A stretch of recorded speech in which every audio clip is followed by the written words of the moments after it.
video kali ini, sahabat podcast, saya akan bercerita tentang isu nasab para habib di Indonesia.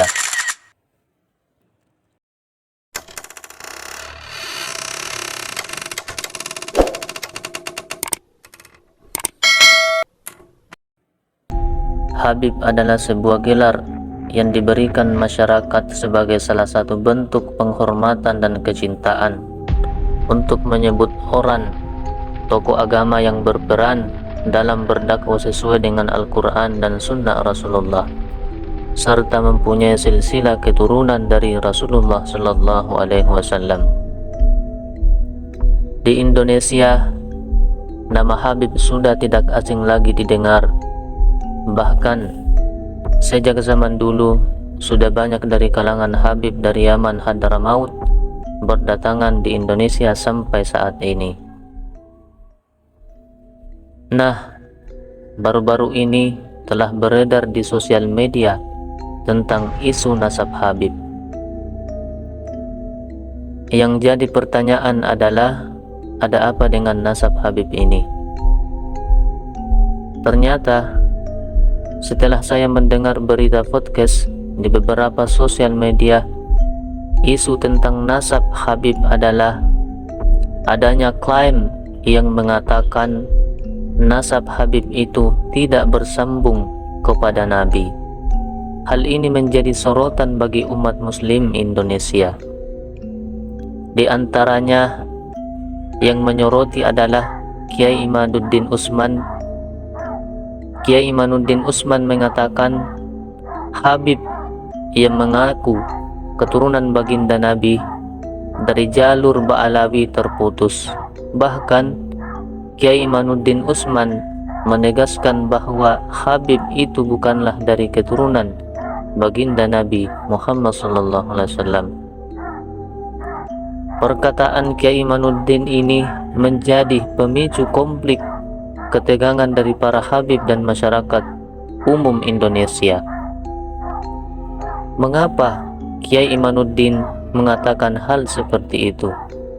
Sedangkan kita tahu bahwa Kiai Imaduddin adalah salah satu pecinta muhibbin. Kiai Imaduddin terpanggil karena arogansi sebagian oknum Habib yang mengaku keturunan baginda Nabi tapi tidak mencerminkan akhlak Nabi. Misalnya saja, ada dari sebagian habaib yang mengatakan seorang Habib yang bodoh itu lebih mulia daripada 7 ulama yang alim. Hari sering bilang, belajar sama satu Habib sama ukurannya belajar dengan 70 kiai. Satu Habib, walaupun Habibnya jahilun, maksudnya bodoh kata orang, itu ukurannya perbandingannya sama 70 kiai yang alim.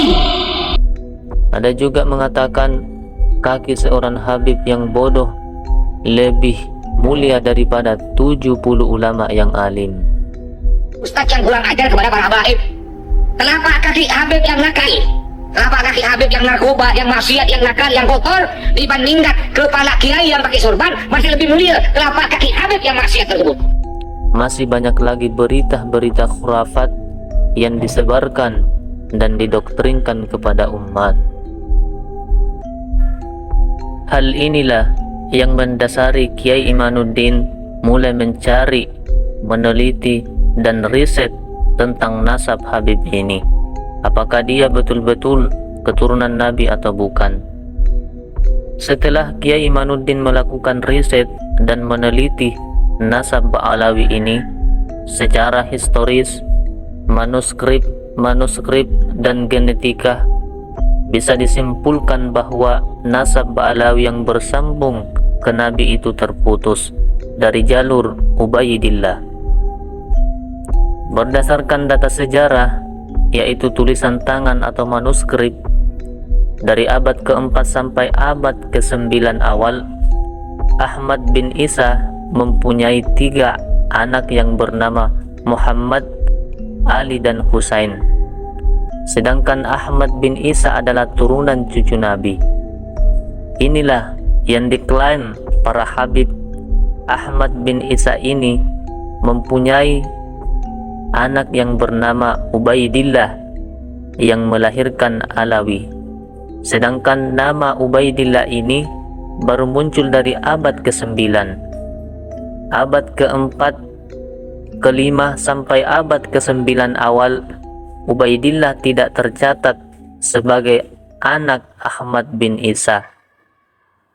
Sehingga Kiai Imanuddin menyimpulkan nasab Habib yang bersambung kepada Ubaidillah yang melahirkan Alawi diragukan. Tesis Kiai Imanuddin ini dibenarkan sebagian ulama. Ada juga yang sangat viral di sosial media adalah adanya klaim para keturunan Habib mengaku berjasa besar dalam memperjuangkan kemerdekaan Indonesia. Misalnya saja Habib Abdurrahman El-Zahir di Aceh. Habib Abdurrahman ikut dalam perjuangan melawan Belanda di bawah pimpinan Tegu Cik Ditiro.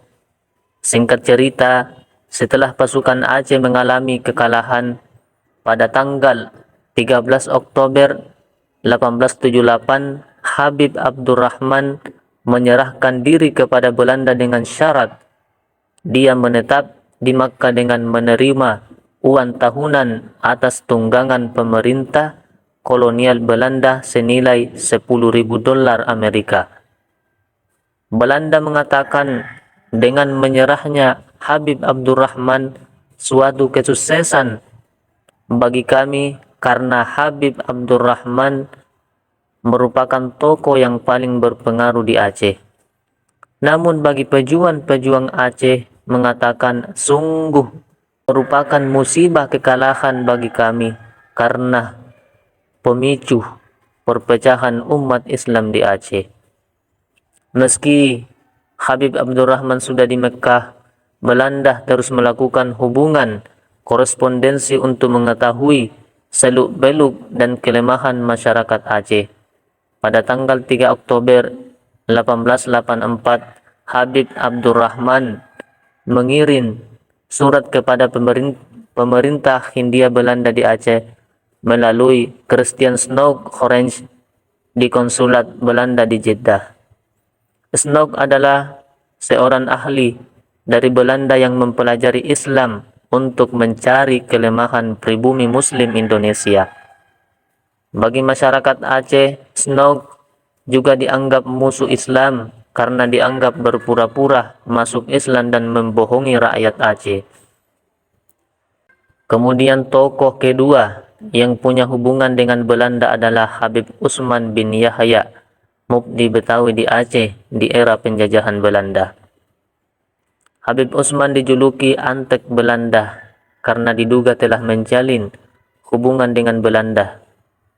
Pernah bekerja sama dengan Snoek Orange. Sejarah mencatat Habib Usman pernah diangkat sebagai penasehat kehormatan untuk urusan Arab. Kemudian tokoh yang ketiga, Habib yang pernah dekat dan menjalin hubungan dengan Belanda adalah Sultan Hamid II. Menurut pakar sejarah yang bernama Anhar Gonggon, Sultan Hamid pernah diangkat sebagai Mayor Jenderal Ajudan Istimewa Ratu Belanda Wilhelmina pada tahun 1046. Situasi saat itu para pejuang Indonesia yang melawan Belanda sedang dikejar-kejar Belanda untuk dibunuh, tetapi Sultan Hamid II pada saat itu malah menerima jabatan dari Belanda. Apakah ini bisa dianggap pahlawan? Menurut referensi lain, ada narasi yang mengatakan Sultan Hamidlah yang merancang lambang Garuda Pancasila. Tapi banyak juga pihak lain menyebutkan Sultan Hamid hanya berperan sebagai koordinator. Yang memutuskan lambang rancangan Garuda Pancasila adalah Soekarno-Hatta. Dari sini saya bisa menarik kesimpulan bahwa perang Habib dalam memperjuangkan kemerdekaan Indonesia itu masih diragukan. Dilihat dari beberapa fakta sejarah. Demikianlah cerita singkat tentang isu Habib ini.